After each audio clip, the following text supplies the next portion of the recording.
Hello friends, welcome to my channel. তো আজকে চলে এসেছি নতুন একটি ভিডিও নিয়ে। আজকে ছিল আমার আইবুড়ো ভাতের তৃতীয় পর্ব। আর হ্যাঁ, আমি চলে এসেছিলাম দির বাড়িতে, কারণ ইনভাইট ছিল রাঁদির বাড়িতে। আর সেখানে আজকে তোমাদেরকে দেখাবো কি কি আমার জন্য স্পেশাল মেনু রাখা হয়েছিল। চলো দেখতে থাকো।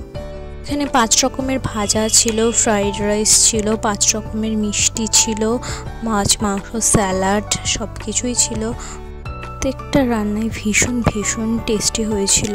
আর রান্না টেস্ট হবেই না কেন বলো তো, এতটা যত্ন করে আমার জন্য বানিয়েছে, বলো টেস্ট তো হবে। আর আমি পরে নিয়েছিলাম দিদির একটা লাল টুকটুকে শাড়ি।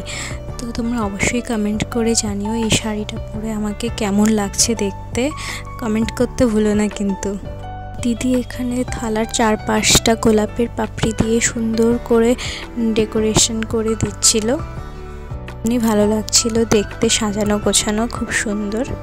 এরপর মিমি সোনা আমার কোলে বসে পড়লো আর শুরু হয়ে গেল আশীর্বাদ পর্ব। সবাই ধান দুব্য দিয়ে আশীর্বাদ করছিল প্রদীপের আঁচ দিয়ে। একটা অন্যরকম ফিলিংস, সত্যি বোঝানোর মতন নেই।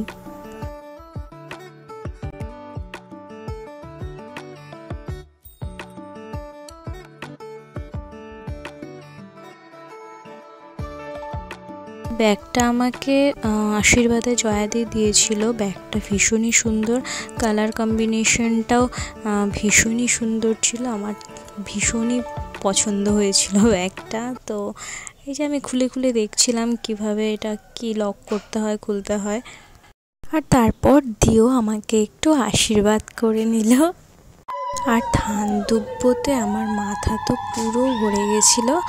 আর দিয়ে সেগুলো পরিষ্কার করে দিচ্ছিল, ধানগুলো একটা একটা করে নামিয়ে দিচ্ছিল। আর এই যে আমার দুষ্টু ভাগনা চলে আসলো দুষ্টুমি করতে।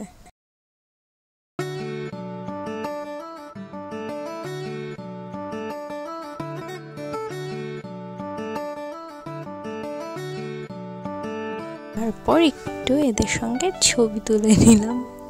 তো এই ছিল আমার সেদিনের আইবুড়ো ভাতের তৃতীয় পর্ব, শুরু থেকে শেষ পর্যন্ত। আর পুরো ভিডিওটা তোমাদের কেমন লাগলো অবশ্যই কমেন্টে জানিও। আর ভালো লাগলে অবশ্যই লাইক, শেয়ার অ্যান্ড সাবস্ক্রাইব করে দিও। Love you, tata.